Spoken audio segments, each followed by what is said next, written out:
Welcome back to Cityline. With me, I have a very familiar face that we love and we adore. And then we have a brand new person we get to know. And I'm talking about Greentrike here in Tacoma. You may always know it as the Children's Museum of Tacoma, but they are grown up and they are now Greentrike because everybody needed to have a Greentrike in their childhood. So please join me in welcoming the brand new communications manager for Greentrike, Rolf Batista. Welcome to Cityline, Rolf. Thank you for having me. Really happy to be here. Thanks, Amanda. It's great to have you here. And of course, you brought with you Tacoma's sweetheart, Jenny Grieg. Jenny, you are the development director, and we love seeing you this time of year. How are you, my dear? Oh, very well. I can't say enough. Thank you so much for your kind words, Amanda. We're really excited to be here with you this morning. Oh, it's great to have you here. So let's start out, Jenny, for our audiences who are not familiar with your organization. Let's just say they just moved here. What is Greentrike? What's your mission? And what news would you like to share? Because you always have news. Yeah, of course. No, we're very grateful to be living in this gritty city. Greentrike is a nonprofit organization formerly known as the Children's Museum of Tacoma. Over the last decade, we've come to realize that we are so much more than a museum, not really tied to just the city of Tacoma.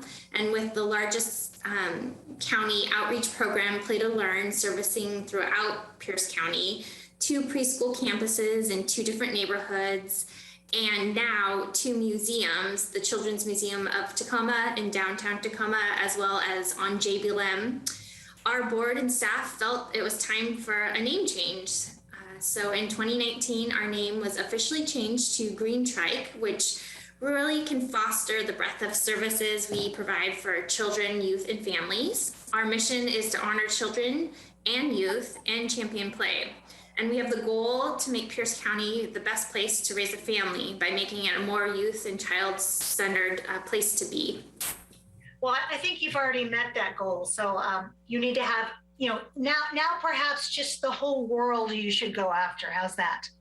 Sounds good. All right. Rolf, during this time last year, I know that you were not with Greentrike then, but during this time last year, did you have a fundraiser? And if so, what was the impact? What did it have? Because last year we were knee deep, head down in COVID.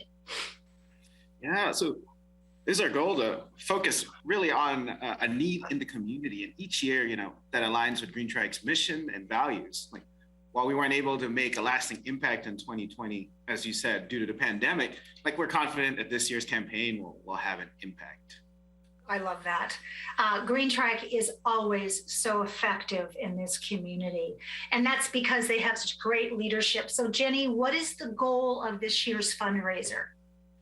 Our goal this year for the month of November is really about giving and gratitude, and our goal is to give back to the community in a meaningful way.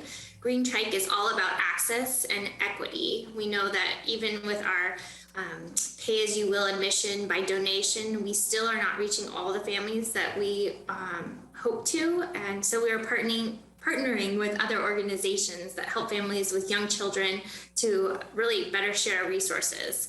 So this holiday season, the month of November, Greentrike is offering up to 100 free memberships for children and families in the foster system by raising and dedicating $12,000 towards funding this effort. To donate, please visit greentrike.org or click on a donate button found on the upper right corner. If you're interested in donating on your mobile phone, you can find a donation link there under the 3 menu bars icon on the top right. But we really hope that our community comes together and supports this effort to really foster those families that are supporting children and youth in a different way this year. I love that.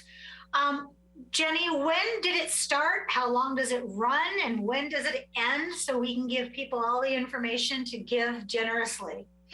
Yeah, of course. So we really started by kicking it off the first week of November, and we hope to close this campaign on the last day of November this year, which is fortunately for us, it's Giving Tuesday, so it works out really well. And just, I think our community and the world at large really focuses on that day each year to give back, but we really think that it could be any day in November this year. I love that. Rolf, how did you decide on foster families? Because Greentrike has large shoulders. They carry a lot of weight in this community. They do so much for those people who need their services. How do you pick just one fraction of that?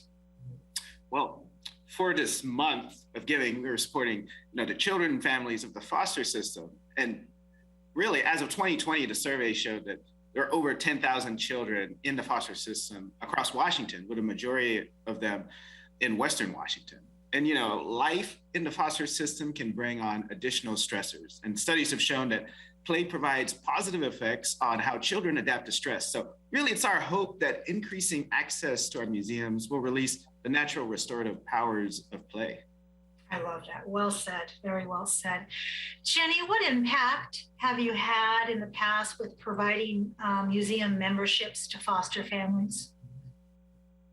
It's just, I think, deepened our relationships with those families and really brought more awareness of the services that Greentrike provides. Not only do we have these beautiful museums offering beautiful natural places for children to connect and build and on imagination and creative play, it also just, because foster families and those children and youth in them really acquire additional stressors. And so I think play is just a natural way for them to come together and learn.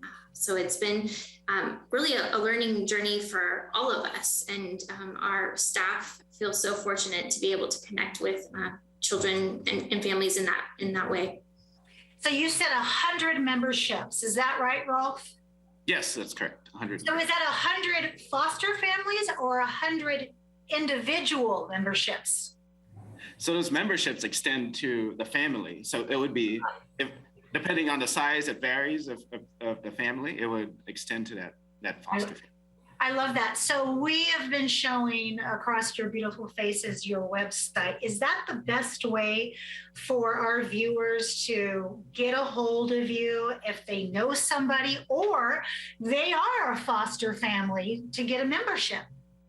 Rolf, how should we get a hold of you? Well, the best way is we always have our email memberships at greentrike.org for a direct line of connection. But really, we partner with our community organizations, the organizations that really do this work with foster families each and every day to identify the best people that would benefit from the membership. So it's both ways, people reaching out to us and then also us partnering with those organizations. And I have to tell you, I am amazed that during this staying in place pandemic, and our children are, I love children. They are our gems.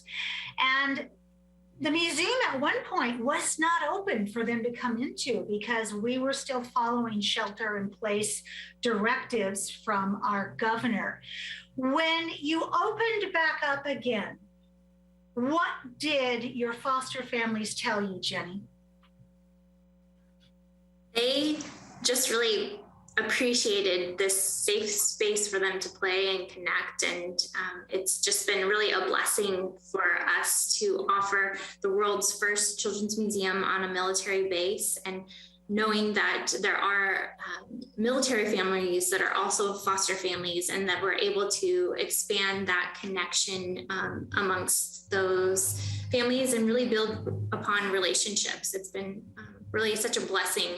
I can't wait until we are able to open our doors and be there for more hours of play and just really share the power of play and what it does to build connection, especially in young children. It's been really tough, I think, on this generation to have so many types of interactions that they would not typically be introduced to during COVID or because of COVID.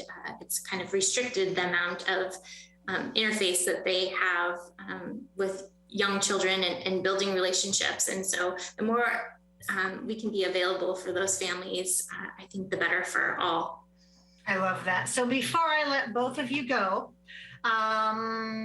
Jenny, tell us about precautions with COVID, and if we are bringing our children into the museum, what do we need to know? Of course, yeah, we require all children under the ages of 2, I believe, to wear a face covering, a mask, regardless if they are vaccinated or not. And it's a requirement for adults and children playing in our space. And right now we are grateful to be open. I believe our operating hours are Friday through Sunday at both locations, and we have specific hours of play for our members, which allows for additional play times in those spaces on Mondays. And our staff is very diligent about cleaning our spaces and sanitizing appropriately, and we want to continue to be a safe place to play. I love that. Rolf, I am so thrilled you are in your position, and I look forward to having you on Cityline more often now. And Jenny, as always, you are a ray of sunshine, and thank you to you and your team for all that you do. We can't get you all on the Zoom phone call, but your efforts are just echoed throughout the halls of Tacoma in terms of helping keep families happy and safe. So thank you both so much for being here today, and don't be strangers. Thanks, Amanda. Pleasure. You're more than welcome. We have much more to come on Cityline. Don't go away. We'll be right back.